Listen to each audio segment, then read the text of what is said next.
Is $2,299 too much to ask for an IEM or in-ear monitor, or should the flagship go for the best sonics possible and get the most detailed, most vibrant sound they can, even though it will cost quite a bit? That is a question we will be trying to answer today, and today we are also reviewing the Letshuoer Cadenza 12. This is an in-ear monitor priced at $2,299. It is one of the best flagships out there, and they look quite good. The shells are made of stainless steel and they are called the true virtuoso. So why do they cost so much? That is a natural question, and it is the elephant in the room. Well, there are 12 drives in each IEM. There is a 6-way electronic crossover and everything is miniaturized. Creating this kind of technology costs quite a lot, and I think that with some products you just want to get the best sound possible, you want to invest everything you can and not care what the cost will be. And I think this is how the Cadenza 12 was made.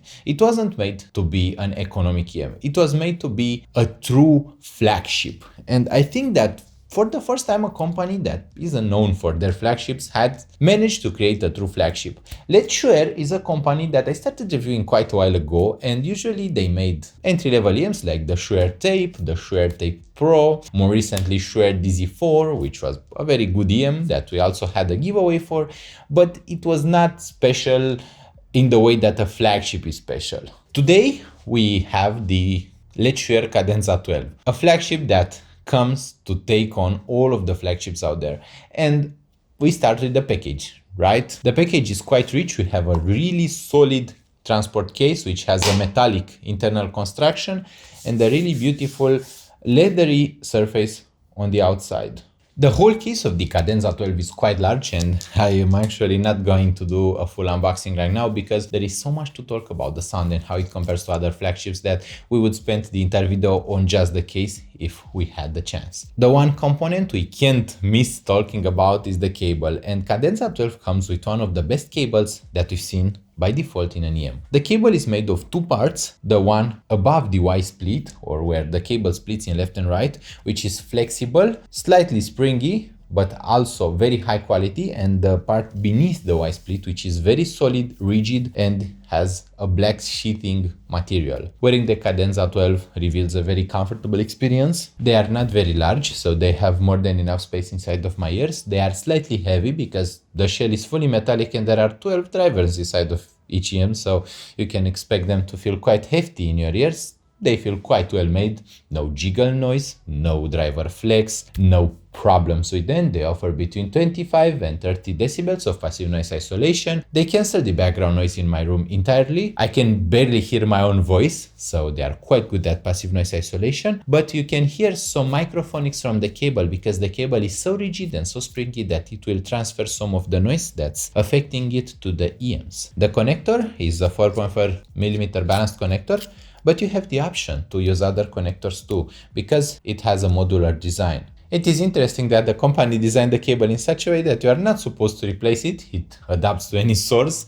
It is designed to be the one cable that you'll ever need, but at the same time, an upgraded cable would likely be less microphonic than the default cable of the Cadenza 12. The IEM shells are very solid. There is a grill protecting them from debris, and they just feel really, really good. Of course, there is a driver ventilation port at the top right next to the 2-pin connector, and the cable is based on 2-pin connectors, which is really pleasing because this one is the more solid connector out there. You typically purchase this type of product for the sound. You don't typically purchase it for its looks, for its cable, or for anything else besides the sound. And Cadenza 12 is a true winner. It has the technical ability, resolution, and detail of HiFiMan's Van R, Final Audio A8000, and Fear Audio Neon 4, but it has a much more natural mid-range than most of them. It has such a vivid and such a pleasing mid-range with a bright treble and with a neutralish bass. It reminds me a lot of HiFiMan RA2000, which was a personal favorite of mine. It is such a similar yet such a natural entry in the flagship range. What I mean by this is that usually when you hear a flagship, you have one of few options. There are flagships that are bassy, for example, Beyerdynamic Celento or Dita Perpetua, both of which are bassy, smooth,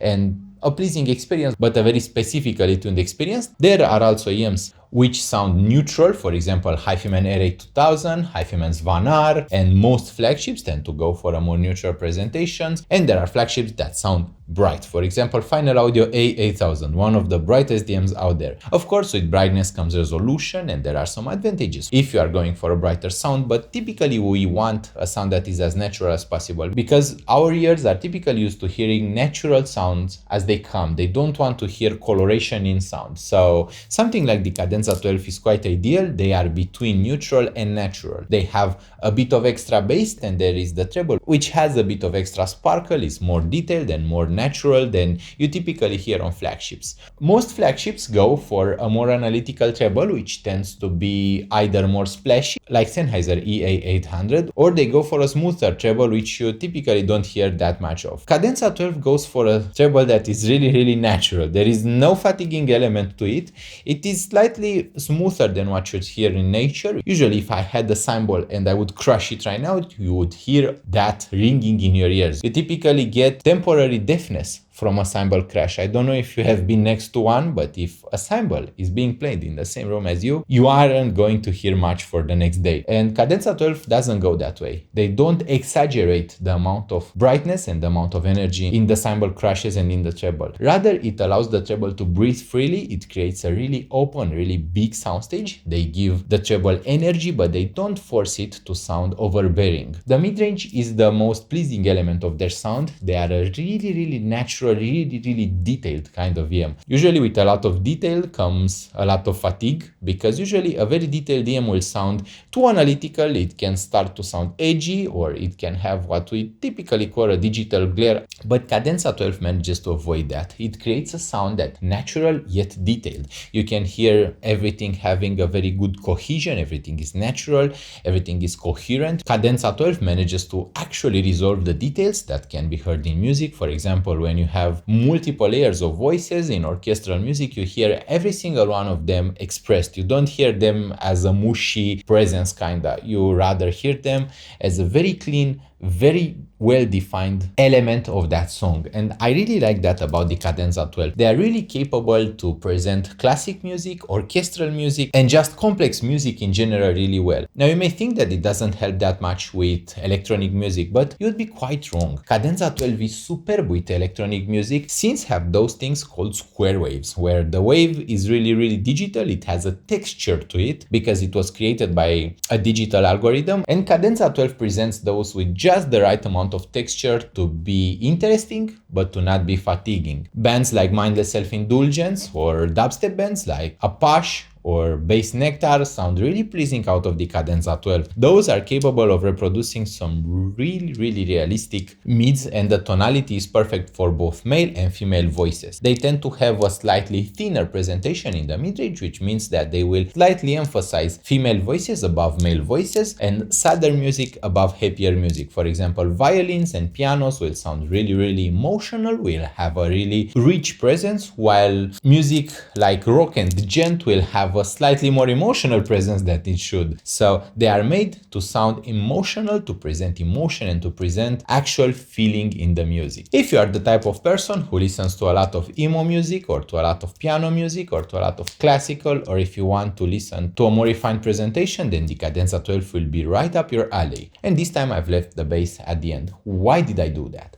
Well, Cadenza 12 is a mixed bag in the bass, because it has such a neutral bass that you'll feel this wasn't made for bass heads. So it is quite neutral. There is a slight emphasis in the bass, but it is not enough for me to speak about. On the other hand, they do have a very clean, very deep, and very good bass presentation. So the bass is never forced, it is never distorted. The bass comes through as full, rich, and present. And it can also be uplifted if you use a bassier cable, if you apply some EQ, or if you listen to bass heavy or bass boosted tracks. So Cadenza 12 doesn't struggle with the bass, but they don't have a lot of bass by default. So they will be perfect for someone looking for a natural bass, not for someone looking for a very bass heavy presentation. Compared to most of its peers, for example with Final Audio A8000, it has a much fuller bass, a much deeper bass, a much smoother and more relaxing treble, yet they present about the same level of detail, which is really pleasing. I really enjoy having a very detailed presentation and not having to worry that I will be fatigued by it. Comparing the Cadenza 12 to Fear Audio Neon 4, the bass is more prominent on the Neon 4. It has a heavier bass, it has a warmer midrange, it has a lower amount of upper midrange emphasizes, and Neon 4 also has more treble uplift. Compared to that, Cadenza 12 has a more linear, more natural bass, a more natural midrange, which has a more natural midrange presentation, and the treble is more pleasing, more natural, and less fatiguing on the Cadenza 12. As far as sources go with Cadenza 12, you should always go for the most resolute, best source you have. For that, I've been using either the Ibezo DX320 Max Ti or Kern CP2000T. Both of them do a really good job at driving the Cadenza 12. So at the end of the day, you should be asking yourself, do you want a flagship? If yes, then Cadenza 12 should be at the top of your list. It is a really good flagship that may be overlooked because the company is not that popular yet. Do you want a natural sound that has a very good detail and a very clean presentation? If yes, then Cadenza 12 should be great. I do hope that great will be your day and that you'll have one of the best times out there. I do hope that you'll consider liking this video, subscribing to Audiophile Heaven, and please consider having a lot of fun out there. Bye!